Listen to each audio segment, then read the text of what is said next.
In this video, I'm going to be taking a look a little bit at the book Fault Lines, the Social Justice Movement, and Evangelicalism's Looming Catastrophe by Voddie Baucham. I wanted to share three things that stood out to me that I thought were helpful in this book, and also a couple of cautions, but that's what we're going to be taking a look at in this video. So I've had a lot of people tell me that I should read this book. It was recommended even in comments on my channel here. And when you look at this book on Amazon.com, you see it is a bestseller. It is the #1 bestseller in evangelism as I'm recording this video. It has 6,634 ratings. So this book is really making headway, very popular, and as you can see here, it has very good ratings. It's 5 stars on the reviews here on Amazon. Now, he's talking in this book about the social justice movement, and just to show you kind of how prevalent these issues are and really divisive these issues are in our time, this, for example, is something I noticed on Twitter the other day by Neil Shenvi. He talks a lot about critical race theory and is assessing it and really showing the problems and how it's really dangerous in many ways. But he says here on Twitter, I've seen people scoff at the idea that kids might be hearing that it's bad to be white, which ties into critical race theory. So here's a short thread. First, here's Robin DiAngelo in White Fragility saying a positive white identity is an impossible goal, and to be less white is to be less racially oppressive. So he has some screenshots of Robin DiAngelo's book. She says a positive white identity is an impossible goal. White identity is inherently racist. White people do not exist outside the system of white supremacy. And then she goes on to say, I strive to be less white. To be less white is to be less racially oppressive. So you can see some of the problematic things, the ideas that are being promoted in these works that are related to critical race theory. And what he's talking about here is how people will scoff at the idea that kids might be hearing that it's bad to be white. But these issues really are, as he says, suffusing in our culture. He even talks about an interview that was done. He shows an interview that was done where someone ends up really just saying, yes, all white people are racist. And he says, in conclusion, before we summarily dismiss the claims of frustrated parents as right-wing fabrications, we should take a hard look at the ideas currently suffusing in our culture. Racism is not the solution to racism. So those sentiments really echo a lot, I think, of what Voddie Baucham is saying in his book here. And they also show the real issues that we're facing, that these are not just academic issues, these are things that are impacting culture. People really are starting to say more and more that all white people are white supremacists and racist.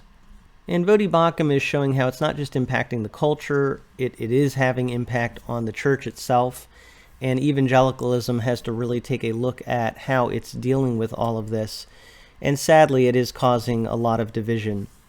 So I just want to say overall, in reading the book, going through it, I actually listened to it on my trip that I was on recently, and overall I would give it a thumbs up. I thought it had a lot of really good, helpful things about it. I'm not going to say that it was perfect or it would convince everybody, especially those who are really more on that side, leaning towards CRT mentality, but I do think it could be helpful even to people on that side. But mostly it's an informative book, and I think it brings out some things that are really helpful. The first thing I would say that's helpful about this book is it shows the origin of some of the redefined terminology, as well as how these terms are now being used. So I'll give you one example from the book where it says white supremacy, any belief, behavior, or system that supports, promotes, or enhances white privilege. He says it is important to note that white supremacy, as used by the critical social justice movement, doesn't mean what it used to mean.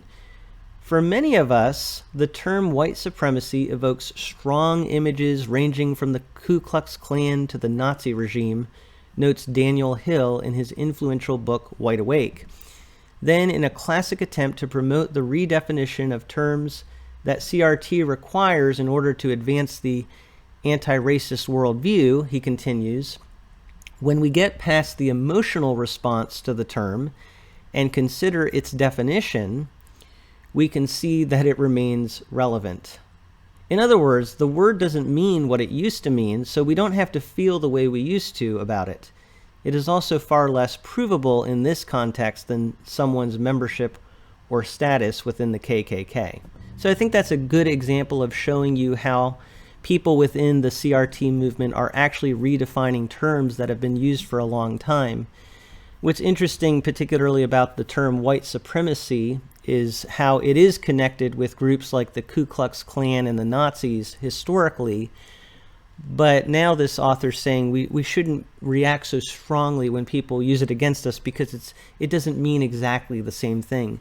The problem I have with that, though, is that these words still are being applied to the Ku Klux Klan and Nazis. White supremacy, when you actually think about what those terms mean people who actually are trying to promote the white race, if you will, if you want to term it that way.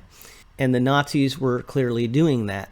So I understand what they're trying to do, but I think it's really damaging, actually, because we still do, even presently, associate white supremacy with these other groups, and rightfully so. And I don't think that's ever going to change. So the problem with trying to redefine these terms is that people do get lumped in with these other extremist groups and ideologies. And whether that's intentional or not, that is the upshot of using these terms in the way that they're being used. So I would say in response to this, it's really good that Voddie Baucham brings out the fact that these terms clearly are being redefined and used in different ways. And we kind of had a sense of that, I think, a lot of us do, but he kind of shows how that all started and how it's being implemented today. Another thing that Voddie Baucham does in this book that I think is really good is he talks about statistics. But I would say one thing that is so helpful in what Voddie Baucham brings out here is the idea of contextualized statistics. That we need to realize that statistics are not to be given in a vacuum, and that you can actually skew statistics and misrepresent them depending on how you talk about the statistics and how you use them and apply them. And here's a good example of the idea of contextualized statistics. He says, according to a database maintained by the Washington Post, 96% of the 5,542 people killed by the police since 2015 were men. If we use the same logic employed by those who claim the black-white shooting stats prove racial bias, wouldn't we have to conclude that the overwhelming disparity in the male-female stats prove misandry? Of course, no one is making this claim. Why? Because in this case, we readily admit that a univariate analysis is inadequate to explain the disparity. We also know that the majority of violent crimes are perpetrated by males, which is the top predictor of violent interactions with police. So I think that gives you a really good example of the kind of thing that Voddie Baucham is doing in this book. He's just contextualizing. When we hear statistics about different racial issues, we have to remember that there can be more to the story and there can be different ways of looking at the stats. And we need to make sure that we look at things in their full context. And I thought that was a really good example, that obviously men are much more likely to be shot by police, but there is a reason for that, and it actually is not because of misandry, because of bias against men. So statistics are good, but we do have to look at them contextually. And along with that, one other thing that really stood out to me as a great thing in this book is his counter-narrative to a lot of the stories that we hear. When you take different cases that are talked about in the media and in our culture, we tend to get not only one side of the story, but it's certain stories that are picked out, and they're presented in a certain way from a certain narrative. And he really does a good job of bringing out more to these stories, and also even bringing up other situations that help balance out and I think bring a more objective sense of what we're dealing with in our culture. So here, for example, he compares the George Floyd case to a case with a man, Tony Timpa, who was also ultimately died in a police situation. George Floyd, he says, when you look at these situations here, there are some similarities between him and Tony Timpa. One thing I will correct here is that he says George Floyd had the knee on his neck, and this other man, Tony Timpa, had the knee and hands on back and neck. But actually, if you look at the case of George Floyd, it wasn't just Derek Chauvin who was restraining George Floyd. There were other police officers involved that were actually, in fact, on his back. So there was more restraint there than Voddie Baucham is presenting here. Nevertheless, I think there are some really helpful comparisons when you look at this whole chart here and the different ways in which the events transpired and the aftermath of these events. And he says, in looking at both of these cases together, the George Floyd case was indeed tragic. And he goes on to say, few, if any, of the people who mounted their moral high horses and took to the streets in protest over George Floyd even knew Tony Timpa's name. Why? Because he was white, and his case did not advance the right narrative. So this shows you the idea of counter-narrative, that sometimes what we need to do is we need to expose that a narrative that we're being given is skewed and selective in the way that things are being presented. Selective in terms of the particular way that the story is being highlighted, details of the story are being told, but also selective in which situations we choose to talk about. And so that's why he brought up the case of Tony Timpa. So those are three things that I thought were really helpful in this book. And Voddie Baucham, he's a pastor, a minister, he's a black man. He talks in this book about his experience in the U.S. as a black man growing up and some of the challenges there for him. So there's a lot of great things about this book, but those were three things that really stood out to me that I wanted to highlight. Overall, as I said, though, a really good, helpful book. But I do have two cautions when reading a book like this, and these are really just generalities. They're not so much criticisms of this book in particular, but more about what we do with a book like this. When we read something like this, how do we use it? And the first is the issue of us versus them. And when we're reading a book like this, obviously things are painted very much in terms of, we have this position versus this position. And there is a need for that actually is good in a lot of ways, but it can get us into a very us versus them mentality. And one of the difficulties is who is the them when we're talking about them. And I do think that when you look at the CRT movement, clearly there are people who, they are saying some things that are very troubling, like what we read from Robin DiAngelo. So we could maybe put them in the them category when we're dealing with things like this. But even then, we're called as Christians to love our enemies, to pray for them. But there are also a lot of people, like he mentions even in this book, Al Mohler, who is not in favor of CRT, but just gets caught in a very difficult situation. And I think that was really highlighted in this book. And so is Al Mohler part of the them? Is he one of the people that really needs to be highly criticized and we need to come against him?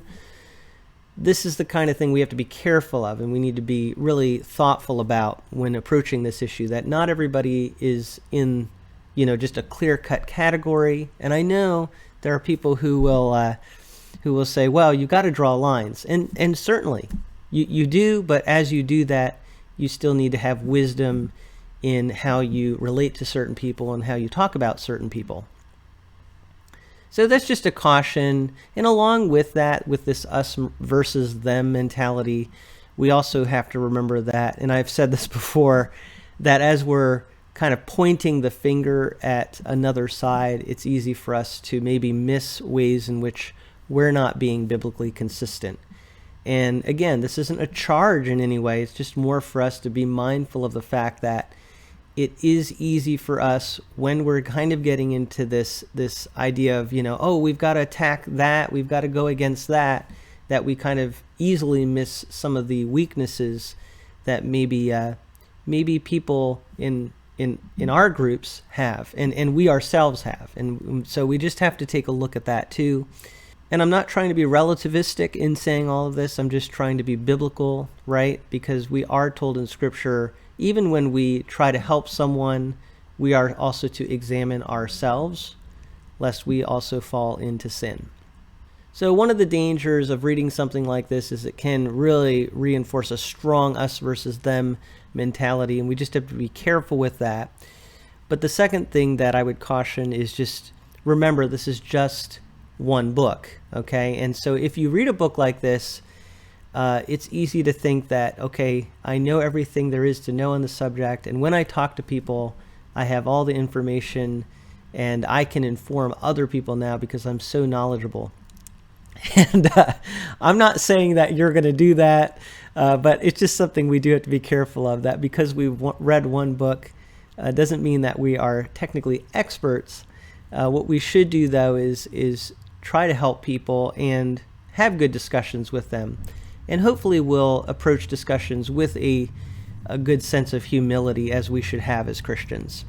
And there are maybe still things that we can learn as we're talking with people. Again, we don't want to lump everybody into a group until we've really had a good discussion. And there might be things that we can inform other people of that they didn't know about based on reading books like this. But it's just a caution that as you're having discussions or as you're thinking about this issue, be careful that you don't think just because you've read one book that you kind of know everything and you are now an expert. We just have to be careful. And I have to say, I have been guilty of kind of being that way in my life. And so I say that for myself too. So those are my thoughts on the book Fault Lines by Voddie Baucham. People were telling me that I should read that book, that it was really good. And I have to agree that there were a lot of good things about it. I don't think it was perfect in every way, but it's just one book. And I think it certainly adds some valid and important things we need to think about in this discussion. And I would love to hear any of the thoughts that you have if you've read this book, or if you plan to read this book, or any other books that you've read that you think are helpful in thinking about these issues. Please let me know what you think in the comment section below. But thank you so much for taking some time to listen to some of my thoughts, brought to you from A Frisch Perspective.